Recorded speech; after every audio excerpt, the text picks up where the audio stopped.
everyone, and welcome to another Rosenblog podcast. I would like to welcome Mo Eltahir on today. Hi, guys.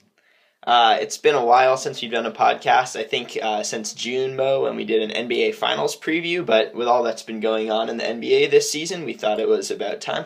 Yeah, this has probably been one of the most exciting regular seasons like a while. Yeah. It was great. Absolutely. And it was also one of the most exciting trade deadlines in recent memory. I think something like 39 players. Yeah, changed teams. That's pretty wild. It was crazy. So we wanted to start out by breaking down some of those deals. So first off, the Phoenix Suns just totally blew up the roster, trading Dragic to the Heat and Isaiah Thomas to the Celtics, but bringing in Brandon Knight. So what are your thoughts on those moves?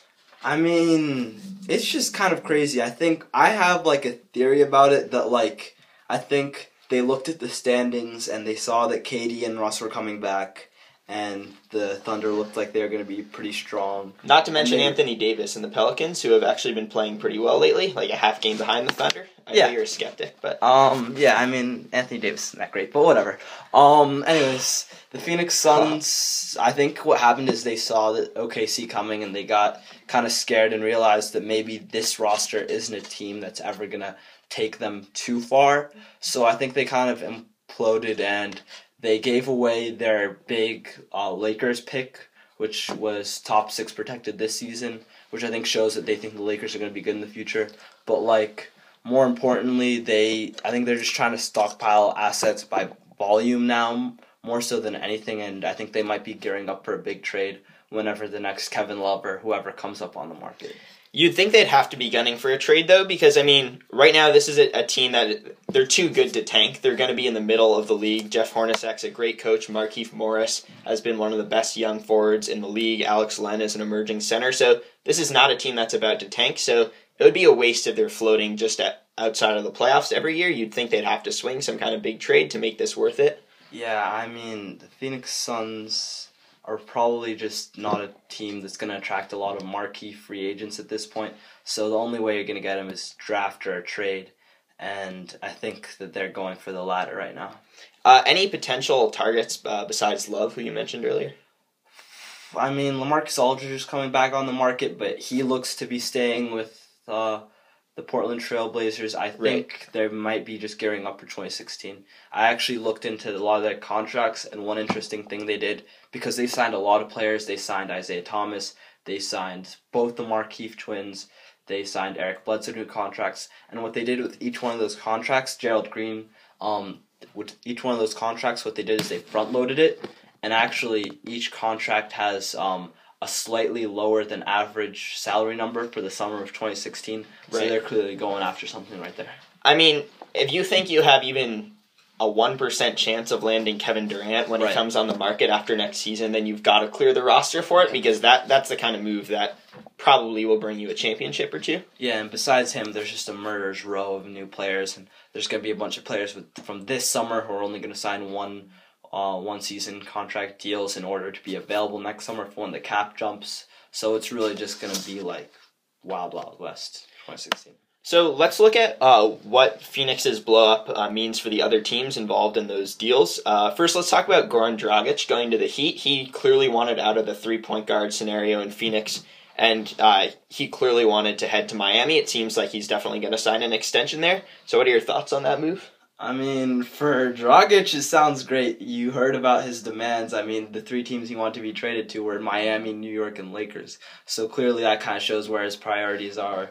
No state tax in Florida. Miami's obviously a nice city. With Bosch and Wade, they actually have a decent infrastructure. Not to mention Hassan Whiteside, who's just out of his mind. Unbelievable, yeah. But I'm so bummed that Bosch went out for the rest of the year, because I think that team could have done some damage in the playoffs. I think anyone else in the East would have been scared to face a team starting Dragic, Wade, Dang, Bosch, and Whiteside. Not to mention Dang. That's a great starting five. Exactly. Well, at least, because Bosch looked like he was facing something really hard for a second there, like lung clots or whatever it was, so just great that he's doing all right. But, it's kind of disappointing that we won't be able to see that combination in the playoffs this year. Yeah, it's an aging team. They're going to have a short window. Yeah. And, Bosch has to be healthy, obviously, and I hope his recovery goes well. But Wade's knees are a mess, too. So you'd really like to see them bring in some players so that they could capitalize on Dragic and Whiteside before that window closes. Yeah, and I mean, if you actually look at it, Dragic is probably one of the quintessential Miami Heat type players because with their 4 years with LeBron, their main move was slash and kick. Me as a Boston fan, I know no greater horror than seeing LeBron pass it out to the three-point line to whatever Mike Miller, Mario Chalmers, or whoever they had sitting out there. And that's probably what Goran Dragic is best at. So I think it's a really great fit for him, both basketball-wise and miscellaneous reasons. I agree with that. And then finally, this is the most relevant part of Phoenix's implosion for Celtics fans, Isaiah Thomas. We stand on opposite sides of the aisle on this. This was the dumbest thing I think Danny Ainge could have possibly done. He gave up a decent draft pick, late 20s. I mean, it's probably not going to get you a great player, but at the same time, you could package it in some sort of trade. And now they're probably going to make the playoffs the way Isaiah Thomas has been playing, and they're not going to get a shot at one of those high lottery picks. I mean, I just don't know what they were. Why do they want to be in the playoffs? I get it's fun now, but I don't get it. Personally, I'm a huge fan of the deal. I mean, Thomas has been so fun to watch on the Celtics. He's averaging over 20 points and 5 assists in limited minutes. He brings a new kind of offensive aggressiveness that the team hasn't had, both jacking up threes and getting to the rim. He's fearless driving against bigger defenders. He's not good defensively, obviously, because of his size. He's a joke defensively, but you put him alongside Marcus Smart, who's going to be a great perimeter defender. I love Marcus. And Avery Bradley. And I think those are some guards who complement each other very well. Here's my thing. I mean, Sacramento let him walk for nothing, and then Goran Dragic pretty much left the Phoenix Suns because of Isaiah Thomas specifically. When two different big stars, DeMarcus Cousins and Dragic, definitely feel that guy should be away from the organization. Maybe this guy just isn't the type of guy you want to bring into your team. Also, he's taking away touches from Marcus Smart, who I love. And I want him to get as many reps as possible. Yeah, I'm with you on wanting Smart to get more reps, but I mean, is there any better place for Thomas to be than Boston, a team with no big stars, with big egos who are going to clash with Thomas? It's a great scenario for Thomas because even if he takes 20 shots a game, he doesn't really have many other teammates who demand the ball. Yeah. And his teammates just seem to be thrilled to have such an aggressive scorer and such a talented creator on the team. Plus, him and Avery Bradley are hometown buddies, so that's always good for the locker room. Absolutely. I agree that it's not good that if they make the playoffs, they'll lose their shot at a lottery pick. But I believe if they finish where they are now, I think they're the 11th or 12th worst team in the NBA right now. They only have a 2.9% chance at a top 3 pick. So personally, my perspective on this has flipped. I wanted the Celtics to go for a lottery pick in the past, but I would like to see this team play the Hawks in the first round. They beat the Hawks earlier before they signed Thomas. I'm not saying that they're going to beat the Hawks, absolutely not, but I would love to see a team with some young, talented players have that kind of challenge in the postseason. Oh yeah, on the flip side, it would be nice to see Marcus Smart get some of that playoff pedigree in his first game. I mean, Kyrie Irving's never played in a playoff game in his entire career, and we're about to see how that's going to play out in this year's playoffs. That's a great point. And to the last point sure. What can be called the Phoenix Suns implosion. Just one other thing on the Thomas thing is that he has a very favorable deal. The money actually goes down in each of the 4 seasons. Yeah. So once that new TV deal comes in for the NBA after next season and the cap goes up, he's going to be almost nothing. He'll be probably one of the cheapest contracts in the league for a 20-point per game score. But sorry, go ahead. Yeah, last part of the Brandon Knight. I mean, the Phoenix Suns implosion is probably be the Brandon Knight trade for MCW. What do you think of that? Yeah, I really like what moving from Philly to Milwaukee does for Michael Carter-Williams because Williams is really the focal point of the offense in Philly, and that's not what he's made to be. I think he was shooting 38 or 39% there. Yeah. When he's a gifted rebounder and a very good distributor, but he's not really a primary scorer. So I think it's good for him to join a young, talented team in Milwaukee where he does not have as much of the scoring burden. Yeah, I mean, in the same way that Goran Dragic really fits what Miami's trying to do, if you look at the way the Milwaukee Suns roster is constructed, they've done a really interesting thing where the Bucks, where they kind of just like fill up their roster with a bunch of like 6'5" through 6'8" type very lanky dudes who can play the 2 through 4 positions, and they switch beautifully on pick and rolls. And adding somebody who's long, 6'6", like MCW is, it really fits their MO as a team, and I think it'll be really exciting to see how he blends in. Yeah, that's a great point. I attended the Sloan Sports Analytics Conference last weekend at MIT, and there was a big discussion there about the merits of positionless basketball when you have guys like Giannis Antetokounmpo, the Greek Freak, Chris Middleton, who is sort of a dark horse candidate for Most Improved Player this year. Yeah. He's been outstanding. And now MCW. That gives you a lot of flexibility on defense, and I think that's a really good blueprint for the Bucks to build on in the future. But hey, the Bucks are not to mention Jabari Parker's just sitting in the wings. Exactly. And these guys are going to get to play in the playoffs this year. And I mean, who's happier than MCW, who like clearly didn't like the situation he was in and getting off that like just group of trash collectors over it. Exactly. That's the kind of move that can really swing a young player's career, I think. So I think it's great for Michael Carter-Williams. So we've broken down pretty much every angle of the of all of the Phoenix Suns moves. Let's talk about another deal that I don't think received that much attention during the deadline. Arron Afflalo, going from Denver, which was a terrible situation, to Portland, one of the top contenders in the West. Yeah. Boy, are they glad they did it, because Wes Matthews is out for the season now. Yeah. And if they hadn't made that trade then it looked smart. Here, it's like a godsend for them, because Arron Afflalo is a great two-way player, decent defender, great and good scorer. I think he's like at least 40% from the three-point line. Yeah.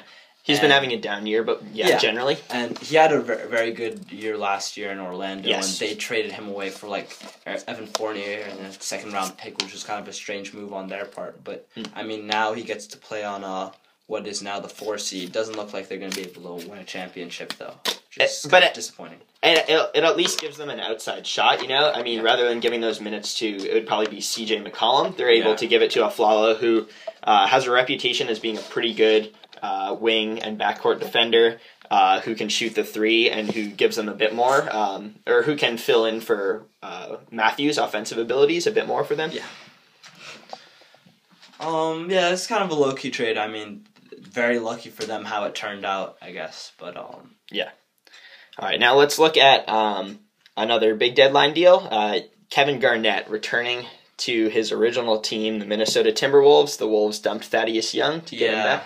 I mean, it's kind of, this one's obviously less for basketball reasons, but at the same time, long-term, it could be very helpful.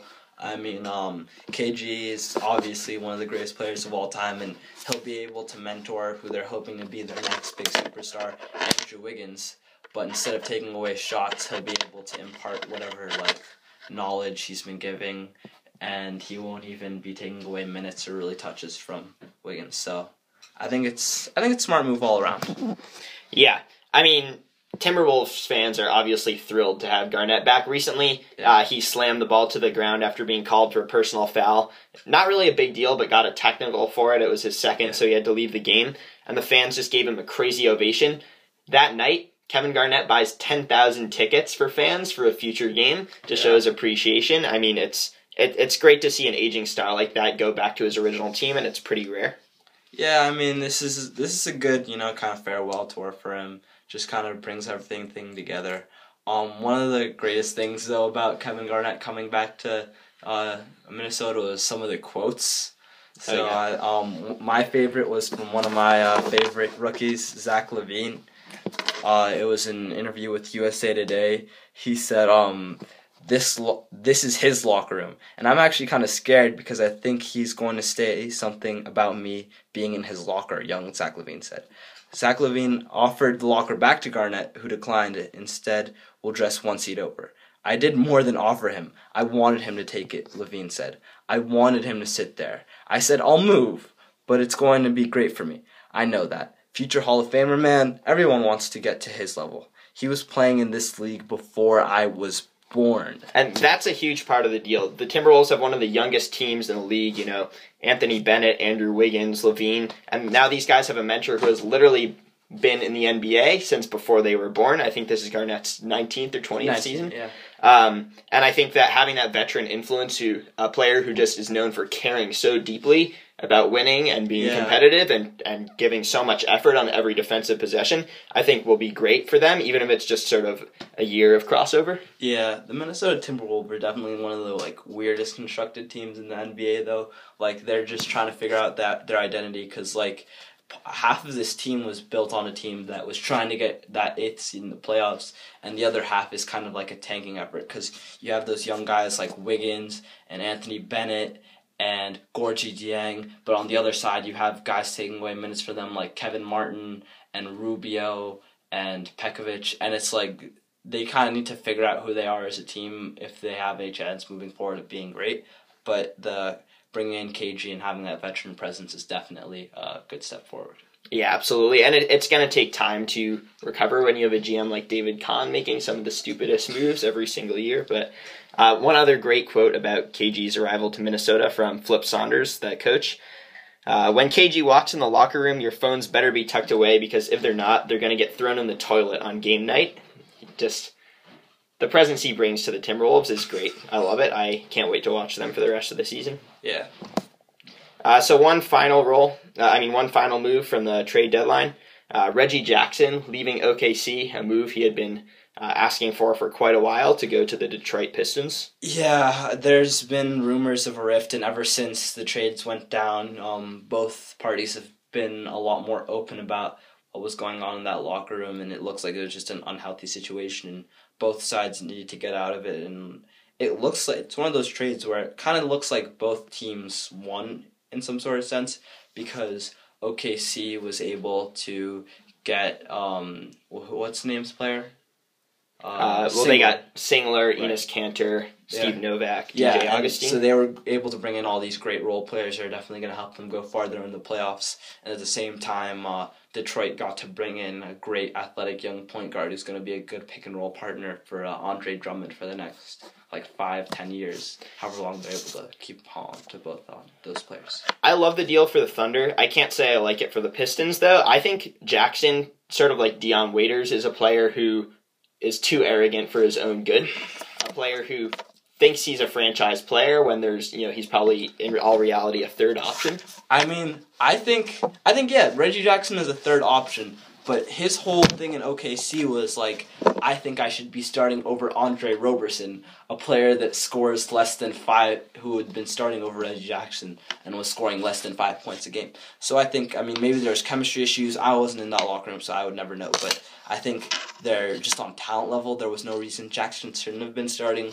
And the Waiters comparison is kind of harsh, because Dion Waiters is a legitimate crazy person. He thinks he's Michael Jordan when he steps on the court. That's fair. Meanwhile, Reggie Jackson just thinks he's a very good player who should be starting on an NBA team, which really isn't that absurd in my eyes. I don't know. Yeah, I agree with you there, but Jackson has been shooting an awful lot since he got to the Pistons, making 36% of those shots. I think it'll take him some time to settle in any case. I think, and then the other thing where the Pistons are going to have to figure out over the long term is what they do now, because they have Brandon Jennings and Reggie Jackson. Right. When Brandon Jennings comes back, they could try to run the 2-point guard system, but I'm not sure how well that would go. Right. But what are your thoughts on the Thunder's end of this deal and all of those role players they received? This is just a home run for them. It's kind of interesting, because with their GM, you kind of go back and forth. He's the guy who drafted KD and Russ and Harden and Ibaka back after back after back.